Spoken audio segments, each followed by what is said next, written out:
السلام علیکم دوستوں۔ صبح کا ٹائم بہت ہی شارٹ ہوتا ہے، چاہے بندہ جتنا بھی جلدی جلدی کام کرے تب بھی بہت جلدی گزرتا ہے۔ رات میں بھول گئی تھی دوپہر کا کھانا، کیونکہ میں رات ہی کو بنا لیتی ہوں، کیونکہ جب بندہ جاب سے آتا ہے تو ایک تو بہت زیادہ تک چکی ہوتی ہوں،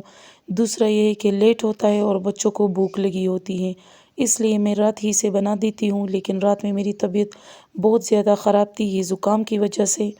تو میں نے کچھ بھی نہیں بنایا تھا، اسی لیے صبح اٹھتے ہی سب سے پہلے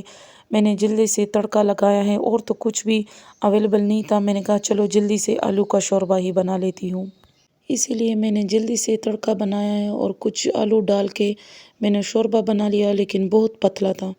اسی لیے پھر میں نے 2-3 آلو میش کیے ہیں اس کے اندر، تاکہ شوربہ تھوڑا سا گاڑھا ہو جائے۔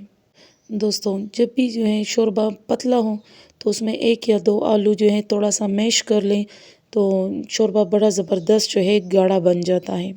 خیر، ترکاری کے ساتھ ساتھ میں نے اپنے لیے چائے بھی رکھ دی تھی، کیونکہ میں نے جلدی سے ناشتہ کر کے پھر بچوں کا ناشتہ بھی ریڈی کر کے رکھنا تھا، کیونکہ جاب پہ جانے سے پہلے سیٹرڈے کو ان کو چھٹی ہوتی ہے اور میری چھٹی نہیں ہوتی، تو میں ناشتہ تیار کر کے جاتی ہوں۔ صبح کے ٹائم ہر ایک بچے کے چوائس پہ ان کی مرضی کا ناشتہ تیار کرنا بھی بہت مشکل ہوتا ہے، کیونکہ صبح کا ٹائم بہت شارٹ ہوتا ہے اور وہ مانگتے ہیں ڈیفرنٹ چیزیں، کہ ایک نے آملیٹ کھانا ہوتا ہے، کسی نے جو ہے فرینچ ٹوسٹ کھانا ہوتا ہے، تو اسی لیے یہ شارٹ ٹائم میں ان سب کو مینیج کرنا